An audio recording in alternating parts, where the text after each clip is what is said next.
5 anos de namoro desfeitos, a última sexta de Dia dos Namorados. Se você é novo no canal e gosta de histórias, já inscreva-se, deixe seu like e ative as notificações. Meu nome é Mariana, tenho 26 anos, e namorei o Robson por 5 longos anos. Começamos quando eu tinha 21, no auge da minha empolgação com a vida adulta. A gente se conheceu em um churrasco de aniversário de uma amiga em comum. Eu tinha acabado de entrar na faculdade e ele trabalhava em uma loja de informática. Lembro que ele se ofereceu para segurar meu copo enquanto eu me servia, e depois ficou do meu lado a noite inteira, fazendo piadas e tentando descobrir meu signo, o clássico papo furado que, na época, achei encantador. Trocamos mensagens por dias, saímos na semana seguinte, e logo começamos a namorar. No início, era tudo novo, tudo intenso. Ele aparecia de surpresa na porta da minha aula com flores, fazia playlists com músicas que lembravam a gente, e falava dos nossos planos como se fôssemos inseparáveis. Mas com o tempo, foi como se ele tivesse desligado o modo namorado presente, e entrado no modo comodismo total. Minhas amigas sempre me alertavam. Diziam que eu me doava demais, que carregava o relacionamento nas costas. A Carol, por exemplo, vivia me dizendo: Mari, você tá apagando sua luz para fazer o Robson brilhar, e ele nem nota. A Jéssica sempre tentava me abrir os olhos com mais delicadeza, dizendo que eu merecia alguém que me acompanhasse de verdade. E a Luana, mais direta, dizia que se fosse com ela, já teria chutado o balde há muito tempo. Eu tentava rebater, defender o Robson. Dizia que ele estava passando por uma fase difícil no trabalho, que ele era distraído, que cada um demonstra amor de um jeito. Mas no fundo eu sabia que elas tinham razão. A verdade é que, nos últimos tempos, ele não se esforçava mais. Tudo era no automático. Nenhuma surpresa, nenhum gesto inesperado, nenhum "pensei em você". Teve uma vez em que adoeci e passei quase 3 dias de cama. Ele foi uma única vez me ver, ficou menos de 1 hora, e saiu porque tinha que estudar. Quando foi minha colação de grau, ele chegou atrasado e ainda reclamou do calor. Em datas especiais, como o nosso aniversário de namoro, ele esquecia ou então lembrava de última hora e comprava algo sem nenhum significado. Enquanto eu fazia planos, ele fazia corpo mole. Eu falava sobre morarmos juntos e ele desconversava. Eu sugeria terapia de casal, e ele dizia que não éramos esse tipo de casal. Era como se eu estivesse tentando remar sozinha um barco pesado, enquanto ele boiava sem se importar com a direção. Minhas amigas viram tudo isso acontecendo antes de mim. Foram pacientes, ouviram meus desabafos, me ajudaram a enxergar. Quando chegou o fim, nenhuma delas disse: eu avisei, elas só me abraçaram e disseram: até que enfim você escolheu a si mesma.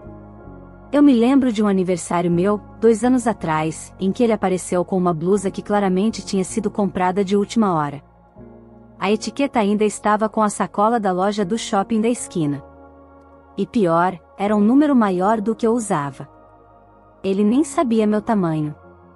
Não escreveu nem um cartão.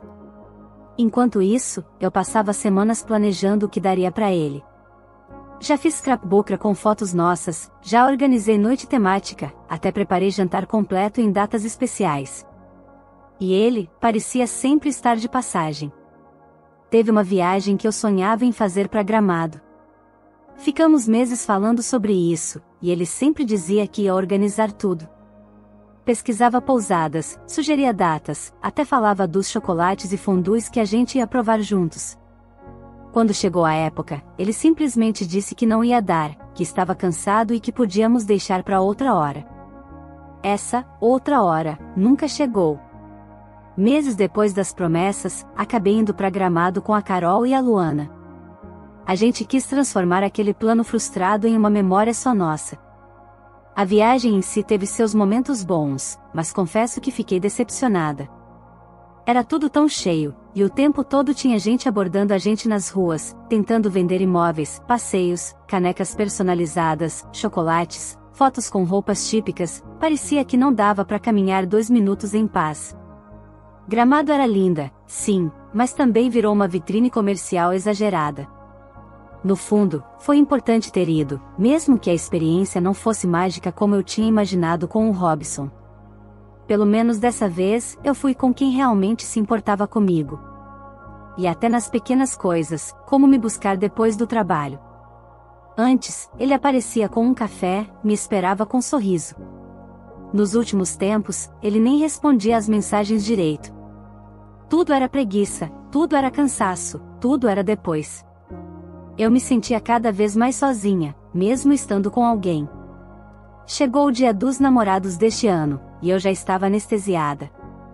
Não esperava muito, mas ainda tinha aquele fio de esperança de que ele fosse me surpreender. No fundo, algo dentro de mim gritava que aquele seria o momento dele mostrar que ainda ligava, que ainda prestava atenção nos detalhes, que me via de verdade. Ele apareceu com uma cesta pronta, alguns chocolates, guloseimas genéricas e um urso de pelúcia com uma plaquinha de "Eu te amo". Era o tipo de presente comprado de última hora em loja de conveniência, sem nenhuma ligação com o que eu gostava. Não tinha sequer um bilhete escrito por ele, uma frase, algo pessoal. Nada. Só os itens genéricos de sempre. Um pacote fechado que parecia gritar, "Tá aqui", para não dizer que esqueci. Enquanto ele me entregava, ainda fez uma piada sobre como as lojas estavam cheias e que ele, quase desistiu, de comprar qualquer coisa. Eu sorri de canto, sem força, agradeci, mas por dentro a decepção só crescia, como um copo transbordando gota a gota. Aquilo não era sobre o valor da cesta, era sobre o valor que eu tinha para ele. Eu já não me sentia amada fazia tempo, e agora estava ali, diante da prova final disso. Mais tarde, abri as redes sociais e vi as homenagens, os jantares feitos à mão, as declarações sinceras das minhas amigas com seus parceiros. A Carol ganhou um jantar em casa com velas e trilha sonora personalizada. A Jéssica recebeu um diário artesanal com lembranças dos dois. E a Luana? A Luana ganhou um dia de spa com massagem porque, segundo o namorado dela, ela merecia relaxar. Não era sobre dinheiro, era sobre cuidado. Sobre estar atento. Sobre ver o outro. Olhei para minha cesta novamente e senti como se aquilo fosse um espelho de tudo que nosso relacionamento tinha virado, apatia embalada com laço. Enquanto eu sorria por fora, por dentro a decepção só crescia. Ainda mais quando abriu as redes sociais e vi as homenagens, os jantares feitos à mão, as declarações sinceras das minhas amigas com seus parceiros. Não que eu quisesse luxo. Mas eu queria ser prioridade, queria ser enxergada. No dia seguinte, com um nó na garganta, chamei ele para conversar.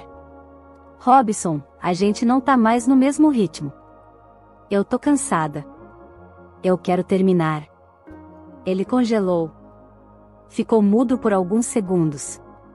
"Como assim? Por causa de ontem?" "Eu posso melhorar, Mari. Eu juro. Me dá uma chance. Eu não sabia que você tava se sentindo assim." Ele ficou sem entender, entrou em desespero. Me mandou áudio chorando, dizendo que me amava, que eu era tudo pra ele, que a vida dele ia perder o sentido. Quis me ver no mesmo dia, pediu pra conversar melhor, disse que ia mudar, que a gente podia recomeçar. Mas eu sabia que, se eu hesitasse, ele me convenceria a ficar mais um mês, mais um ano, e eu ia continuar ali, estagnada, vivendo de esperanças recicladas, alimentando uma versão do nosso relacionamento que só existia na minha cabeça. Eu já tinha me prometido outras vezes que ia sair, que ia colocar um ponto final, mas sempre voltava atrás com a mínima promessa de mudança. Naquele dia, eu senti que não dava mais para adiar. Fui firme. Não é por ontem. É por tudo que vem antes. É por todas as vezes que eu chorei sozinha, por cada vez que eu pedi atenção e recebi silêncio. Eu esperei por mudanças que nunca vieram. Ele tentou insistir. Disse que ia planejar uma viagem, que ia ser mais atencioso, que eu era tudo para ele. Prometeu mudar, me dar flores toda semana, reservar tempo só para nós dois. Disse que ia largar os jogos online à noite para assistir filmes comigo, que ia ouvir mais, se envolver mais, ser aquele cara do começo. Me falou que até tinha pensado em pedir demissão e procurar um emprego que desse mais tempo livre para se dedicar a nós dois. Era um discurso bonito, cheio de emoção e urgência, como se ele finalmente tivesse acordado. Mas eu já tinha passado da fase de acreditar em promessas. Já tinha chorado demais, me doado demais, me iludido demais. Cada palavra que ele dizia parecia ecoar com atraso, como se tivesse vindo tarde demais. Eu estava esgotada. Não dava mais para viver de esperança. Peguei a cesta, comi 2 bombons, os únicos que realmente me agradavam, e deixei o resto na copa do trabalho. Nem quis levar para casa. Vi aquilo como uma forma simbólica de deixar aquele relacionamento para trás. As meninas do escritório ficaram felizes com os doces, riram, perguntaram se era de algum admirador secreto e eu desconversei, ainda sem conseguir explicar direito o que tinha acontecido. O urso de pelúcia, bonitinho, macio, com uma plaquinha vermelha de "Eu te amo", me causava uma mistura de irritação e tristeza toda vez que olhava para ele. Era um símbolo do que nosso namoro tinha virado, bonitinho por fora, vazio por dentro.